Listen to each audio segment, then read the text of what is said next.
Nous sommes le 4e bougie et bien sûr, si on se met à parler de la paracha, le Shlah, Hakadosh et le tour dans le Siman Tayaz, il dit que chaque fois qu'il y a un événement qui va se passer, il se trouve dans la paracha. Alors la semaine dernière, nous avons dit que dans Miketz, il y a Utvoah, Tevah, Ve'achen. Utvoah, Tevah, il se finit par Het. Ve'achen, avec Ve'achen, ça fait le mot Chanukah. Aussi, si tu prends le mot Utvoah, Tevah, le Het avec Ve'achen, la Gemataria du Het plus Ve'achen, ça fait 44 bougies. C'est les 44 que nous allumons. Oui. Après, c'est écrit que qu'est-ce qu'il a fait? Il a fait Yosef, quand il a fait asseoir ses frères pour manger, il a donné pour voir est-ce que les frères ils étaient jaloux ou la jalousie est passée, parce qu'à cause de la jalousie il est venu tout ça. Qu'est-ce qu'il a fait? Il a donné à Binyamin 5 parts en plus. Il a voulu, et il voyait comment les frères ils vont réagir. Comment on dit 5 parts? Une part. Halakim, Halek, Manot, Hamisha Manot. Qu'est-ce que dit la Torah? Hamisha Yadot. Hamisha Yadot. Les mains, c'est quoi les mains? Il a dit parce que le Bnei Issachar il dit, Alav Shalom, parce que Miketz elle tombe toujours dans Chanukah. Et dans Alanissim on dit 5 fois le mot Yad. Reshaim, Beyad, Tzadikim. Utmeim, Beyad, Teorim. Verabim, Beyad. Il y a 5 fois Yad, donc ça veut dire Hamisha Yadot. Comme ça, il dit le Bnei Issachar. D'accord? Maintenant, la Gemara dans Megillah, elle a dit pourquoi, qu'est-ce qu'on lit à Chanukah? On lit les Nissim. On lit les Nissim parce que ça a fait de sorte que le 25 qui se lève, ils ont tout préparé. Alors, Hachem, il a dit à Moshe, attends, ne le fais pas de suite, mais je dois payer à Kislev. L'inauguration du Mishkan a été faite à Nissan, mais on doit payer à Kislev. Maintenant, ouvrez bien les oreilles. L'histoire juive, comment? Qu'est-ce que dit la Gemara? Quel haftara on fait? On fait Roni, Vesimhi, Batzion, que ça soit Rosh Chodesh ou pas. Pourquoi? Parce que dans la haftara, nous allons lire, écoutez bien, nous allons lire extraordinaire.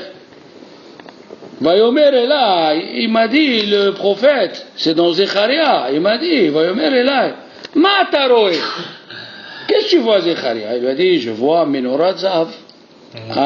Je vois une Menorah. Jérémie. Zecharia.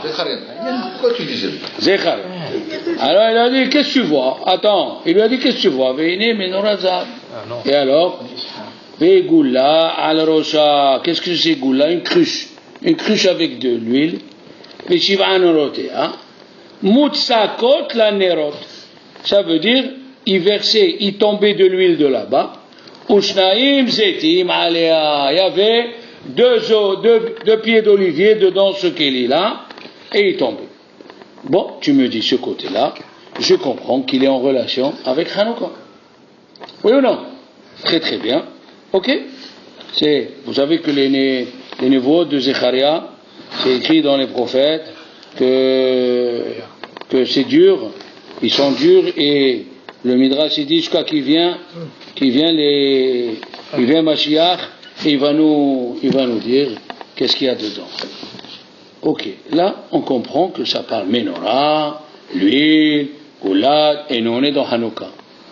Mais il y a une question qui se pose.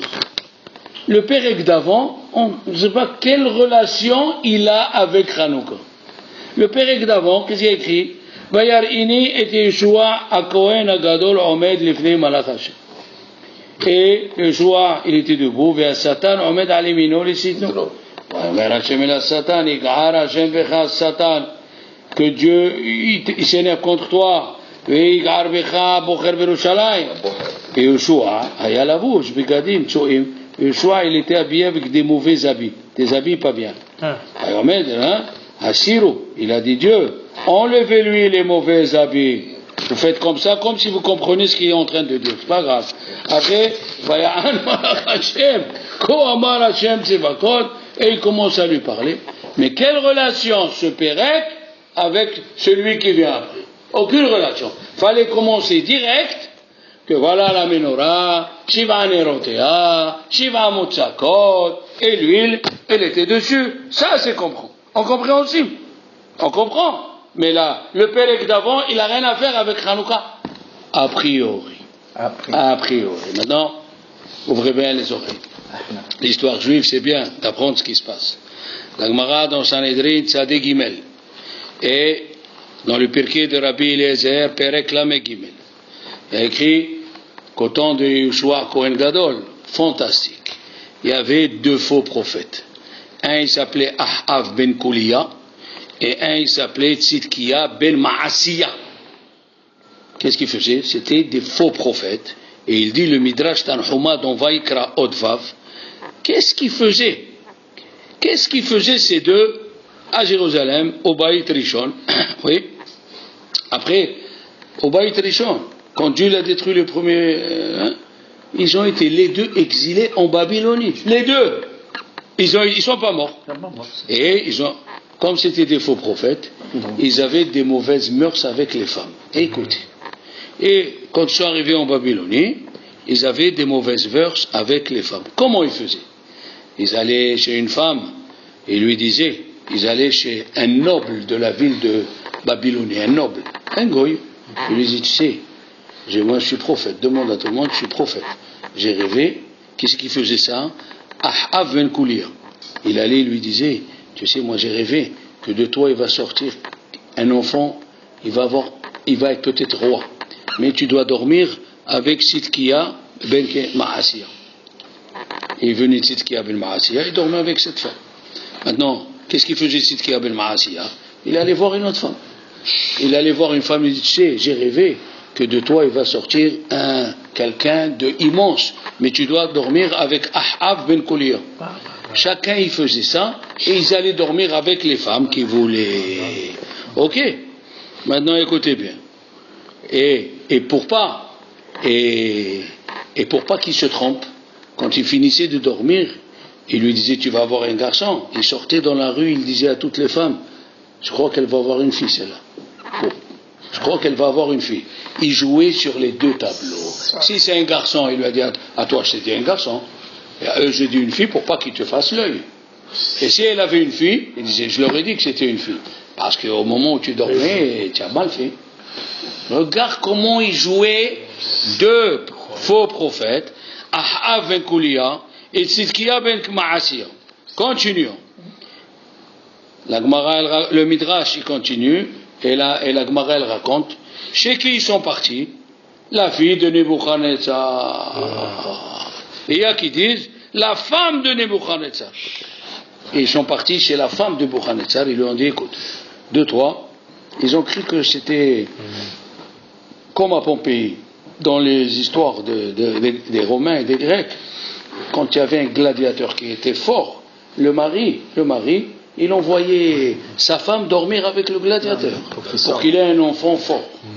Dans le Pirkei de Rabbi Eliezer, c'est écrit, et dans le Ramban, dans la paracha de la semaine, c'est écrit, enfin de la semaine dernière, comment la femme de Potiphar, elle lui raconte. Il dit, Rachid, comme ça il m'a fait ton esclave. Quand il dormait, il me prenait comme ça, il m'embrassait comme ça. Il dit, le Ramban, mais c'est quoi cette histoire? Elle est en train de lui raconter pour qu'il s'énerve encore plus. Quoi? Il lui raconte ce qu'elle a fait avec elle, avec le Hével. Au lieu de taire l'histoire, il dit, le Rambam, c'est quoi? Comme ça il dit le Pirkei de Rabbi Eliezer. Il répond, parce que Potiphar, quand il a marié, quand il est parti acheter Yosef, comment il était Yosef? D'une beauté. On l'a dit, il devait sortir une fille. Qu'est-ce qu'il a acheté pour dormir avec lui? Qu'est-ce qu'il lui a fait? Dieu, il l'a rendu impuissant. Donc il était impuissant. Maintenant, une femme, est-ce qu'elle peut rester sans homme? Qu'est-ce qu'il a fait? Il lui a dit à sa femme, Madame Potiphar, je te laisse Yosef, tu peux dormir avec lui, comme ça tu prends ton kiff avec lui et tu restes avec moi. Alors elle lui a dit, comme ça il m'a fait, parce qu'il savait que lui il ne pouvait pas dormir avec elle. Donc il lui a acheté un jouet pour elle. Mais ça c'était avant. Ça c'était avant. Mais nous on est en train de parler en Babylonie.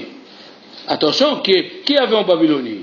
Qui est parti en Babylonie? Les prophètes. Les prophètes sont partis. Qu'est-ce qu'il a fait?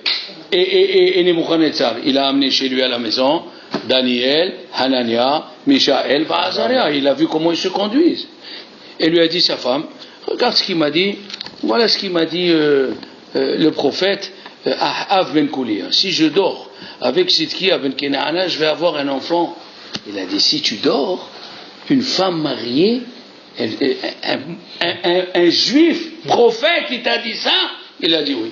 Il a appelé Hanania, Mishaël, Azaria et Daniel. Il les a appelés. Dites-moi, ma femme, elle est mariée avec moi? Il a dit oui.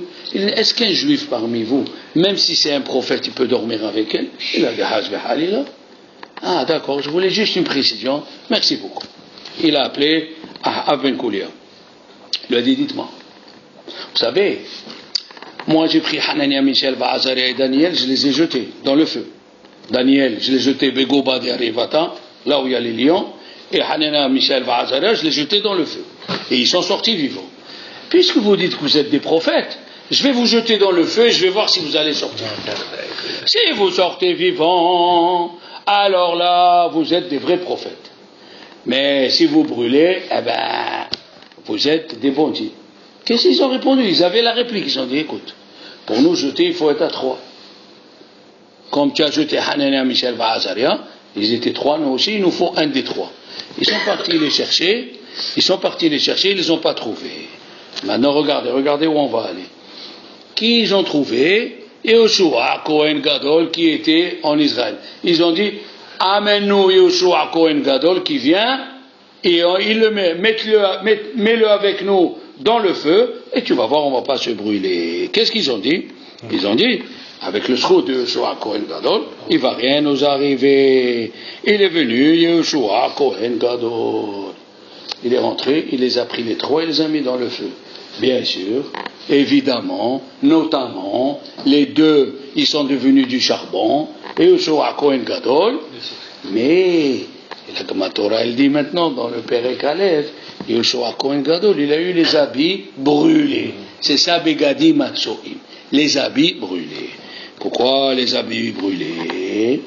Ils ont dit, la Gemara, elle a dit, qu'est-ce qu'a dit la Gemara? Ses enfants, c'était des Kohanim. Et ils ont épousé des femmes étrangères. Alors tout le monde explique que c'est des goyotes, c'est faux.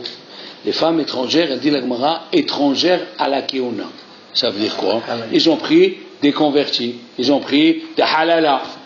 Alors, pour lui montrer que c'est pas bien ce qu'ils ont fait tes enfants, les habits, ils se sont brûlés. D'accord?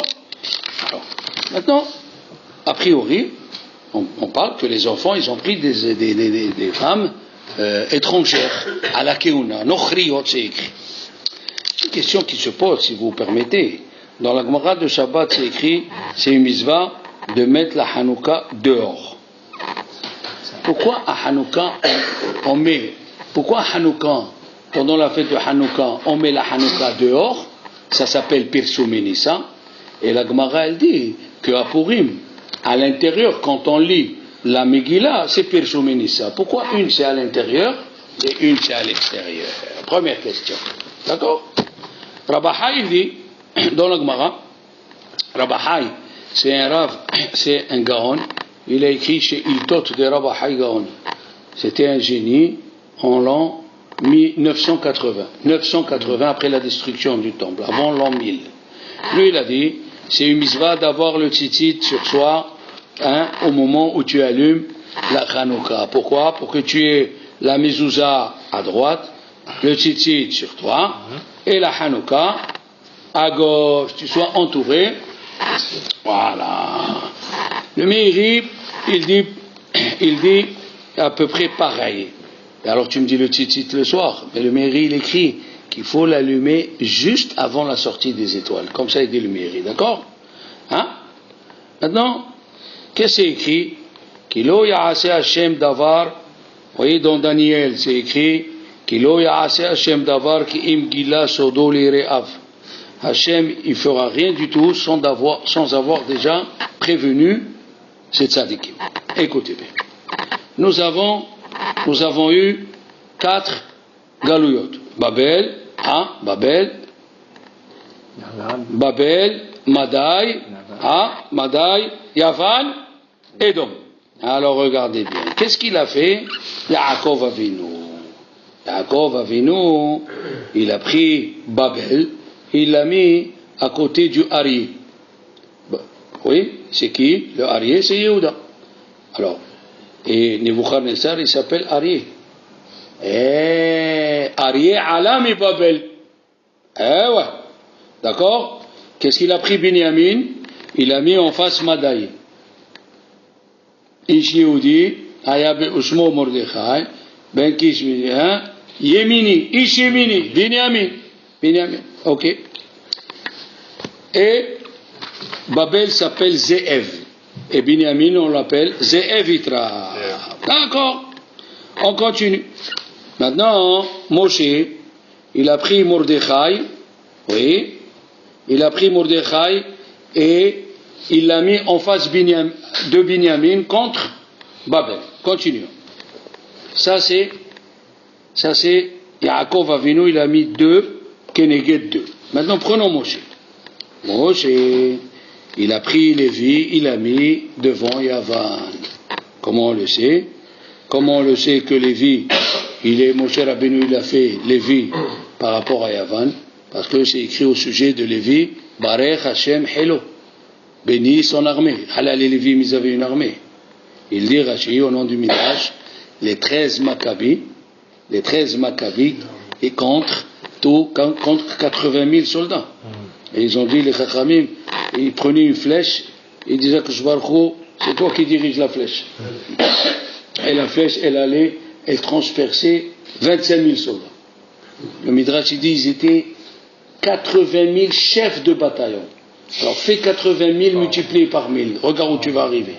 Donc Moshe, il a pris Lévi, il a mis par rapport à Yavan. Pourquoi? Combien il y a des lettres dans Lévi? 3 lettres. Yavan, il a 3 lettres.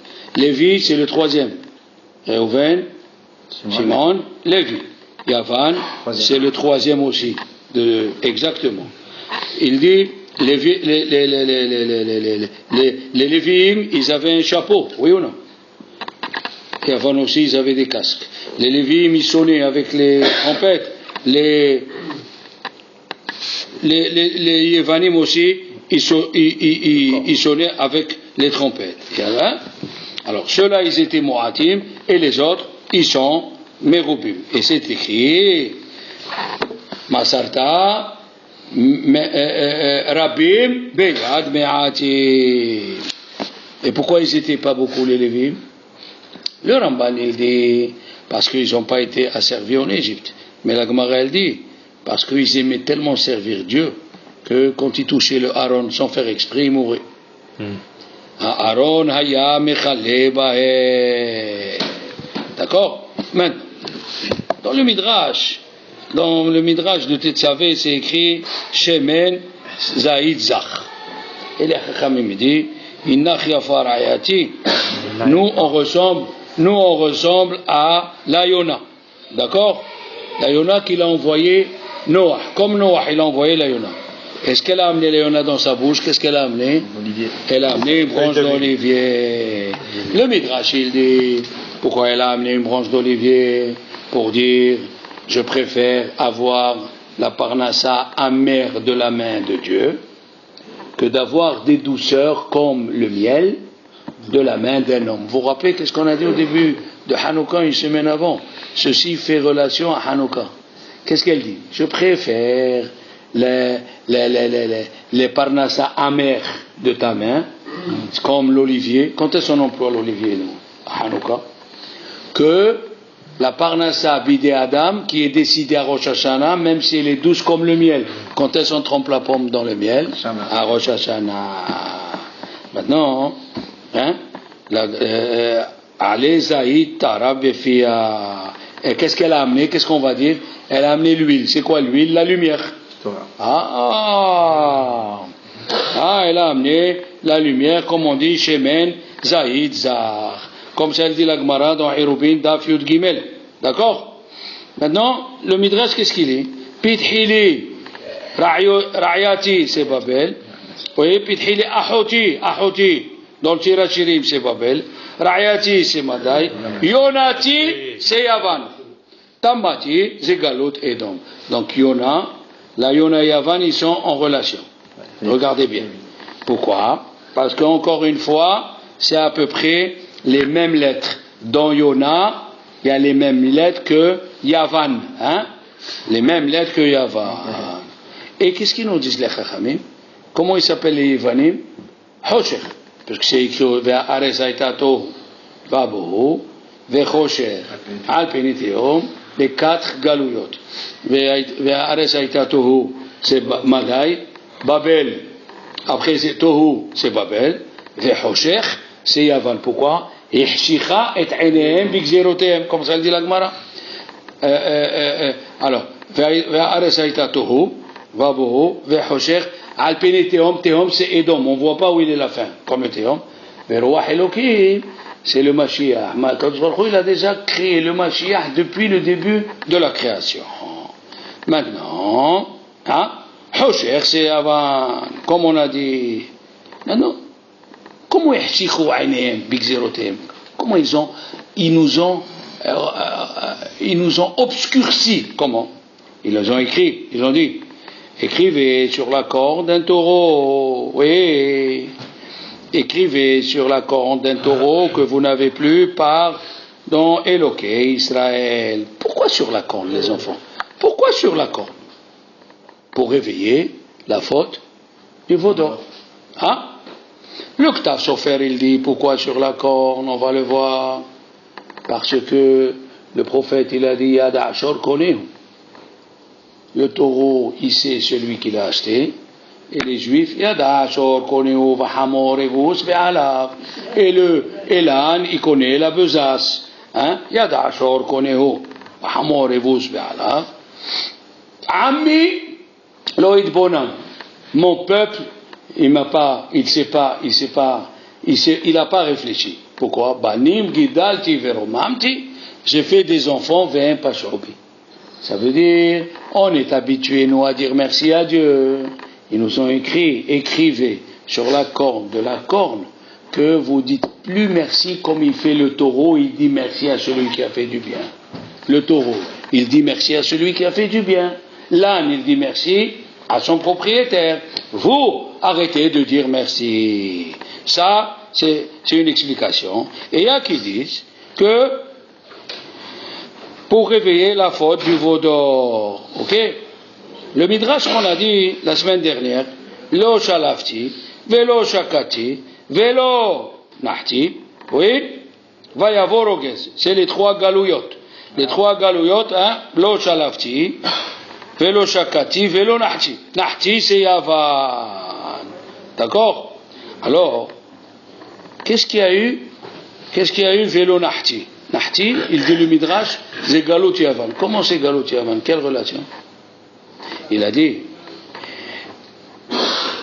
dans les souffrances, c'est écrit, Lo Shalafti, Me'esav, Velo Shakati, Milavan, Velo Nahti, Midina. Oh, Dina, Lo Nahti. Et le Midrash, il dit, Velo Nahti, c'est Yavan. Yavan, Dina, quelle relation? Il a dit, aïe. Il a dit, nos chachamim, ils ont dit, aïe, Dieu, il lui a dit, il lui a dit, Dieu à Yaakov, lève-toi, il va faire le misbéach, tu as fait un neder, va y dar Yaakov neder. Et comme tu n'as pas fait le neder, qu'est-ce qu'il a fait? Dieu, il lui a puni.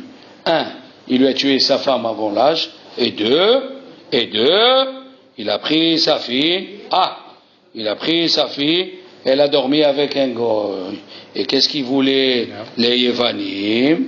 Les Yevanim, ils ont dit, le Midrash, il a dit, ils voulaient l'assimilation. Et qu'est-ce qu'elle dit, le Midrash? Que la fille de Matatiaou, elle a commencé à enlever les habits du mariage. Et les frères, ils lui ont dit, tu fais ça devant nous, tu n'as pas honte? Ou il est là, tu lui as dit, à moi, vous me dites, j'ai pas honte. Et avant de dormir avec mon mari, je vais aller dormir avec le général grec, ça vous fait rien. Ils se sont énervés, et ils ont pris leur force et ils sont partis faire la guerre. Donc, Yavan, et ils voulaient deux choses. Un, Abodazara, Israël, et deux, qu'on s'assimile et que les filles juives dorment. Hein? Et n'oubliez pas, on a parlé des Lévi'im aussi. Lévi, il fait partie, il est contre Yavam, comme Moshe Rabbeinu a fait. Maintenant, écoutez bien. Le Bah, il dit, pourquoi il y a eu pendant 52 ans l'abandon du service au Beth Amikdash? 52 ans, le Beth Amikdash, il n'a pas travaillé. Vous savez pourquoi?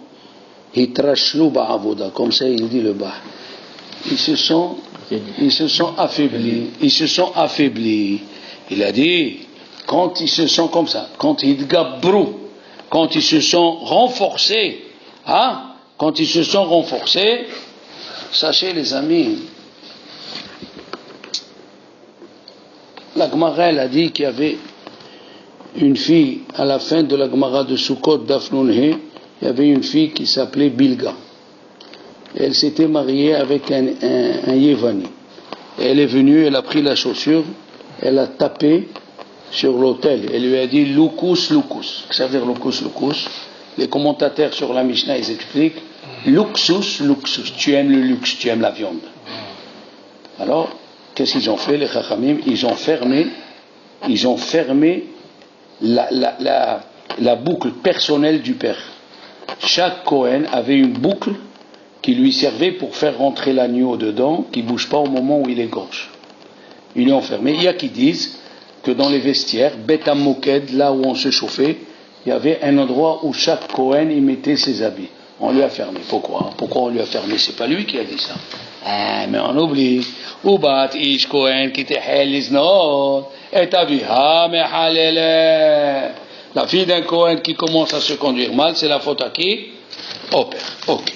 Ça, c'est la première explication. Deuxième explication, vous savez, c'est écrit parce que Mishmeret Bilga Haïta Me'acheret. Elle ne venait pas à l'heure. Il ne vient pas à l'heure. Un Kohen qui ne vient pas à l'heure. Il a dit, le fait qu'il n'est pas venu à l'heure, donc il ne venait pas à l'heure dans tout. Il commençait le kiddush en retard. Il venait à la prière en retard Shabbat matin. Tout était en retard. Quand tout est en retard, même la fille, elle sort en retard, elle a épousé un gars. Vous vous rendez compte? Le retard, les gens ils disent, c'est pas grave si je viens après Baruch She'amar, qu'est-ce qu'il y a si je viens prochain? Il a dit à Moshe Feinstein, où c'est écrit que c'est moutard d'étudier la Torah jusqu'à 2h du matin et de ne pas venir Shahrit à l'heure? Où c'est écrit une chose pareille? Il a dit, c'est assourd, va dormir, mais tu sois à l'heure. Un monsieur, il lui a dit, à un admour, vous savez, pendant la Hamida, j'ai des mauvaises pensées. Il lui a dit, dis-moi, à quelle heure tu viens à la Sina? Il lui a dit, je viens à Baruch She'amar. Il lui a dit, alors, c'est pas la Hamida qui a un problème, c'est toi qui as un problème. Le fait que tu viens en retard, tu bâcles tout, tu fais ni les korbanot, Baruch She'amar, il est mal, tout est mal, la Hamida aussi, elle est mal. La même chose, les Kohanim, ils sont venus quand il dit le Bah, hitrashlu ba'avoda. Les Juifs, ils ont commencé à dire, à quoi sert d'aller au temple, aller? Ils venaient en retard, comme Bilga. Chaque fois que tu fais en retard, ça veut dire que cette midda, elle est en toi.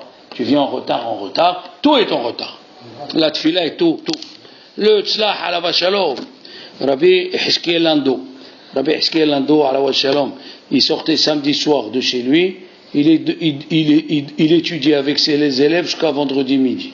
Il restait avec les mêmes habits, il étudiait nuit et jour. Qu'est-ce qu'il a dit? Le Tzlah, il a dit dans le Darouche même, les Yévanim, ils avaient deux intentions. Regardez ce qu'il dit. Un, toucher les Lévi'im, et deux, les femmes.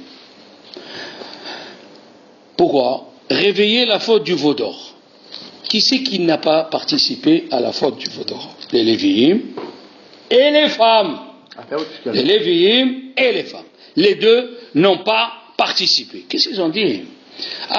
Les Juifs, ils ont dit Elokecha Israël. Les Juifs, ils ont dit Elokecha Israël.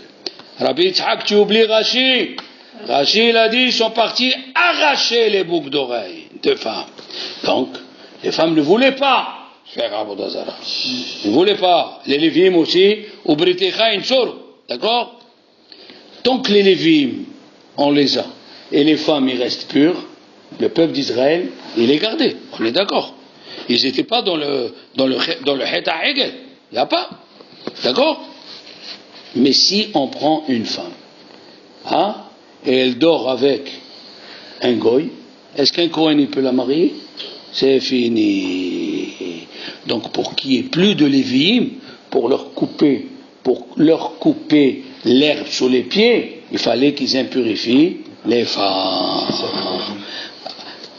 Alors c'est un juif, c'est moutard, mais eux c'est pas ce qu'ils ont dit. Eux ils voulaient, c'est ce qu'ils ont dit la Gezerah, Kol Betula Sheniset, c'est écrit dans la Gemara le premier pérec de Ktubot, c'est écrit dans le Ran, Kol Betula Sheniset, Tiba'el la Hagmon Tehila.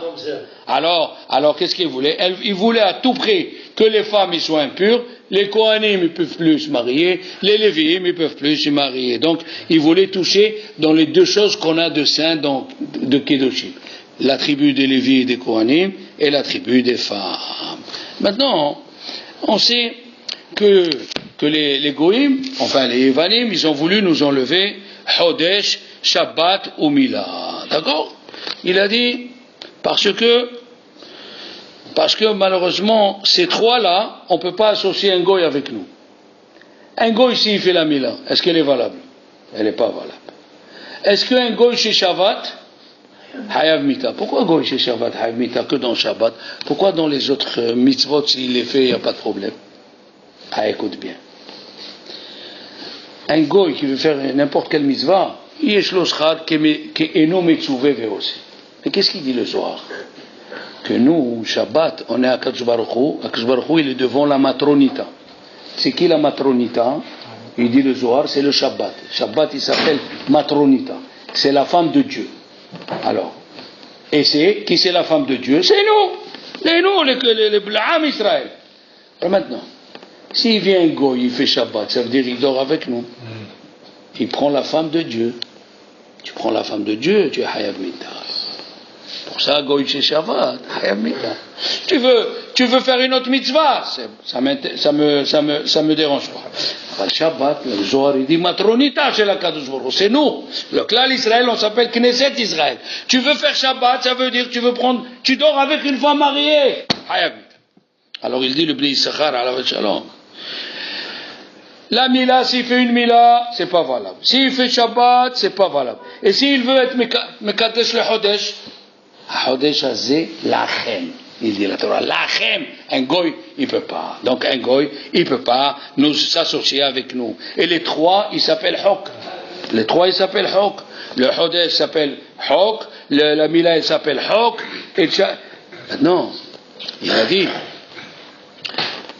dans le Navi Zecharia, il a dit, on voulait, c'est écrit dans le Perektet, Banecha al Banaich Yavan. Banecha al Banaich Yavan. C'est quoi ça veut dire ça? C'est-à-dire les Yavanim dans le Perektet de Zecharia, parce que on parle de la Haftara qu'on va lire. D'accord? On a dit quelle relation avec la première partie. Il a écrit que les Grecs voulaient nous prendre nos enfants. Comment? En se mariant avec nous. Minikra. Qui c'est qui s'appelle Ben? Les gens qu'on lui a donné des mitzvot spéciales. C'est quoi les mitzvot spéciales? Shabbat, il ne peut pas faire. Chodesh, il ne peut pas faire. Chodesh, il ne peut pas faire. Il ne peut pas faire.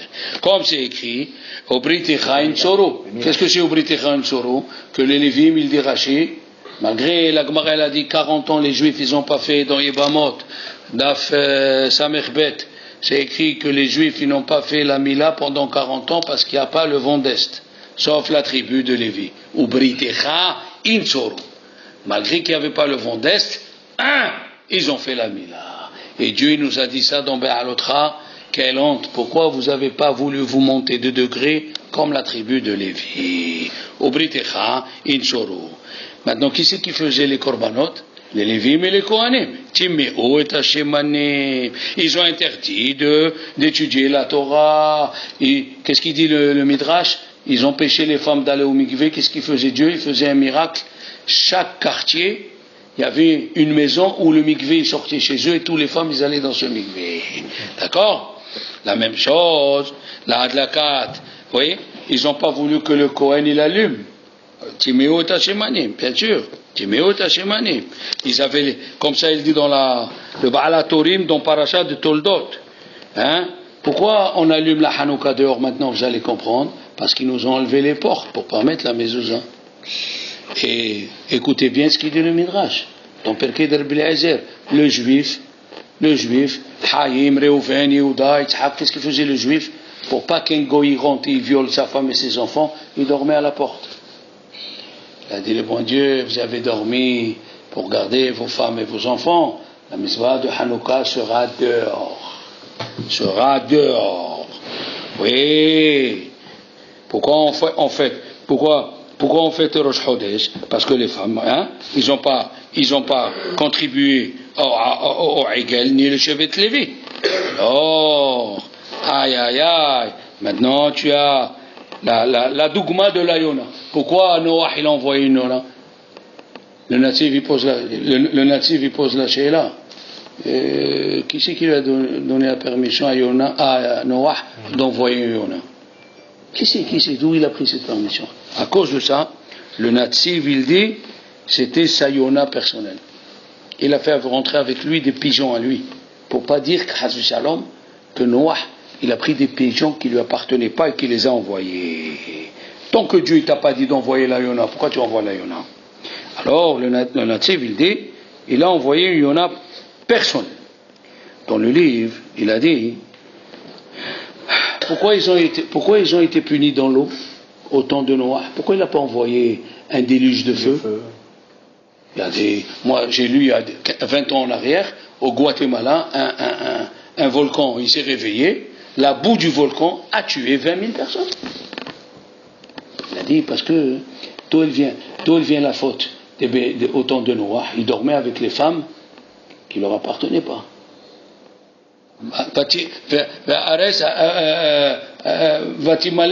Hamas, et qu'est-ce qu'elle veut dire Hamas? Il dit Rashi, Zima. Il y avait la Zima. Oui. Dans la paracha de Bereshit. Après il y a Noah. Plutôt Noah. Zima, c'est quoi Zima? C'est l'envie. D'où il vient l'envie? On a 4 éléments. L'eau, le feu, la terre et le vent. Si tu vois quelqu'un qui aime trop parler, c'est qu'il a plus de vent que les autres. Si tu vois quelqu'un qui aime rester au lit, c'est qu'il a plus de terre que les autres. Si tu vois quelqu'un, il s'énerve, il est énervé. David Amelech, il était Adam-Dam, il était plein de nerfs. Et Dieu lui a pas en voulu. Pourquoi? Parce qu'il est né avec le feu. Shaoul, qu'il est né noir, donc il était calme et il s'est énervé. Là, Dieu l'a tapé. Mais David Amelech, il est né comme ça, brûlant, en train de brûler. D'accord? Et l'eau, c'est quoi l'état avot? Il y a des gens, rien qu'ils mangent, ils mangent toute la journée. Tout ce que tu peux lui donner dans la main, il faut qu'il fasse rentrer dans la bouche. Ça, c'est celui qui a la ta'ava des femmes, la ta'ava du manger, la ta'ava. Alors Dieu, il a puni, puisque vous avez eu la ta'ava des femmes, hein, il les a punis avec l'eau. La ta'ava, elle vient de l'eau.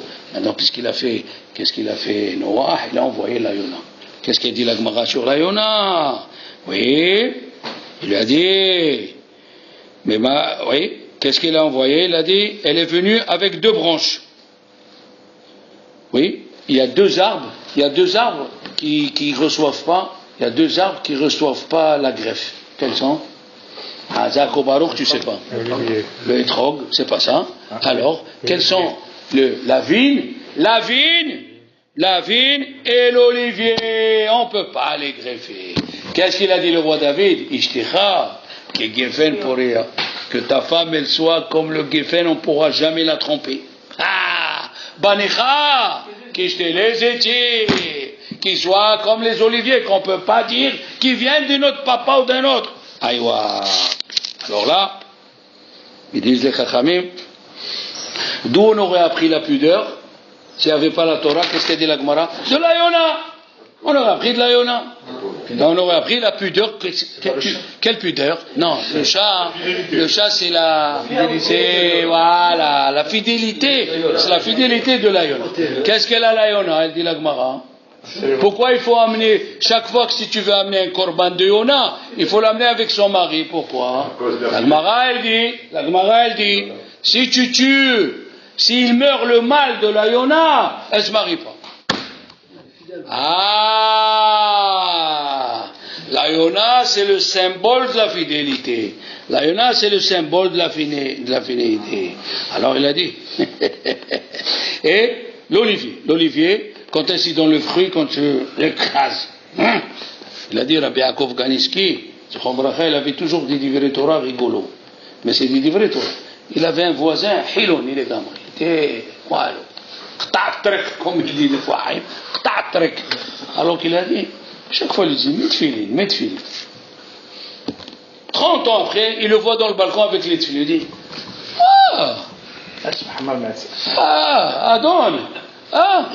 Adon Shimon, tu mets tefilin. Qu'est-ce qu'il y a? Tu as fait tchouva? Il a dit, non, je suis parti chez le docteur. Il a vu les analyses, il a dit, c'est pas bon les analyses.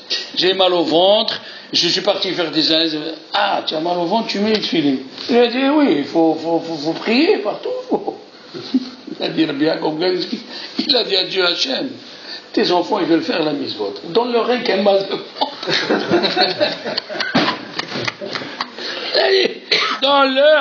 Dans leur un mal de ventre. Alors maintenant on comprend bien. Quelle était la question au début du cours? Qu'est-ce à voir le début de la Haftara avec la suite? Qu'est-ce à voir avec la suite? La suite on la comprend. מנורת זהב וגולה על ראשה ושבעה נרותיה ושניים זיתים. Ça c'est en relation avec Hanouka. Mais le début, quelle relation? La relation avec... Qu'est-ce qu'il y avait? Il dit le tzlah. Qu'est-ce qu'il y a eu à Hanouka? Il dit les Yévanim, ils voulaient nous faire deux choses. Avodah Zara, enlever les Lévi'im et impurifier les femmes. Alors on commence à te dire, voilà la tsarot qui sont venus. Pourquoi Yehoshua Kohen Gadol, ses habits sont brûlés? Parce qu'ils ont pris Nashim Nochriot. Elle n'a pas dit Nashim Goyot. Nochriot. Qu'est-ce que c'est Nochriot? Étrangère à la Keuna. Mais Nochri veut dire aussi Goya. Qu'est-ce qu'ils voulaient faire les Yévanim? Ils ont voulu nous mélanger avec eux. Et que de quoi on parle là-bas? Qui est mort à côté de Yehoshua Kohen Gadol? Les deux Nevi et Sheker. Comment ils s'appellent? Ahav ben Kolia et Sidkia ben Maasia. Dans quoi ils ont fauté? Dans quoi ils ont fauté? Dans la débauche. Les femmes. Maintenant, qu'est-ce qu'on dit? On comprend maintenant. Tov Shem Mishemen Tov Miyom Ivaldo. Il a dit, un homme il peut s'arranger avec lui, hein, après qu'il est mort. Mais qu'est-ce qu'elle dit la Torah? Tov Shem Mishemen Tov. Qu'est-ce que c'est le Shemen Tov? Qu'est-ce que c'est l'huile? Qu'est-ce qu'il a de particulier l'huile? Alors un il m'a dit, on peut cuisiner avec du pétrole. Ça ne mélange pas. Rabbi Eliyahu, c'est pour ça que Dieu il a dit de prendre, il a fait le miracle dans la menorah. Il aurait pu faire la question que vous aurez dû poser. Pourquoi il n'a pas fait un miracle sur l'autel? Parce que l'autel ils ont mis dedans des cochons. Hanoukat Amizbeah. Hein? Les Hashmonaïm, ils ont enlevé tous les pierres de l'autel, ils ont fait un nouvel autel. C'est écrit comme ça dans Arama Siman Tarhag, Veyesh Omrim Shaya Hanoukat Amizbeah. On a pris tous ces autels, Asher Shiketsu Bime Yevanim. Je l'ai mis de côté, parce que les Yevanim, ils ont impurifié. Hein? Là, Hachamim, ils ont dit, aïe, aïe, aïe, aïe, aïe. C'est deux choses qu'ils ont voulu nous enlever. La pureté des femmes. Hein? Comment tu lis Hamisha? Hamisha. Ça peut s'écrire Haet, Mem, oui, Yud. Tu peux écrire Yud. Hamisha, Shine. Maintenant, dans le mot Hamisha, dans tous les jours, dans les Nissim, on dit קורבנו כהרגזר שגם זה כעקצה שבשגר וקודשיהם מלאים פר אחד ובקר העיל אחד כבש ולזבח השאלה אלים חמישה עתודים חמישה עשים חמישה 3 fois חמישה. Pourquoi? Parce que si tu prends le mot Hamesh avec Yudke, c'est vrai qu'il n'y a pas le Yud dans la Torah, mais ça peut s'écrire. Ça veut dire que tu vois que ces 3 choses-là, Chodesh, Milav et Shabbat, Yudke, c'est le nom de Dieu qui nous a sauvés. Yudke, attention, c'est un nom qui représente la force de Dieu. Ozi, Vezimrat, Yak. Ozi, Vezimrat, Yak. Mais ça, c'est une force de Yak. Et comment on sait que les Juifs ils n'ont pas fauté en Égypte? Parce que c'est écrit Mishpahat, Hari Uveni. Et Yud, c'est le nom de Dieu. Quand quelqu'un a le nom de Dieu sur lui, il y avait les 3 choses qui nous ont enlevées. C'est pour ça qu'il y a 3 fois le mot Hamisha, Chodesh, Milav et Shabbat. À Hanouka, ils ont voulu nous enlever les 3 choses. Qu'est-ce qu'il dit le Bnei Issachar? Tu ne peux pas trouver Hanouka sans 8 jours. Il faut qu'il y ait dedans Chodesh, il faut qu'il y ait dedans Shabbat, et il faut qu'il y ait dedans 8 jours de la Mila. Alors ce Shabbat où il y a 3 Sefer Torah, il dit le Ben Ish Chai, il faut faire un plat en plus, c'est un grand Shabbat, Shlosha Sfarim. Tu as demandé Shlosha Sfarim. Les Admourim, ils ne dormaient pas ce vendredi soir. Tellement il y a des sodotes qui vont sortir, il y a des sodotes. À nous de profiter de cette fête et de grandir dans Hanouka.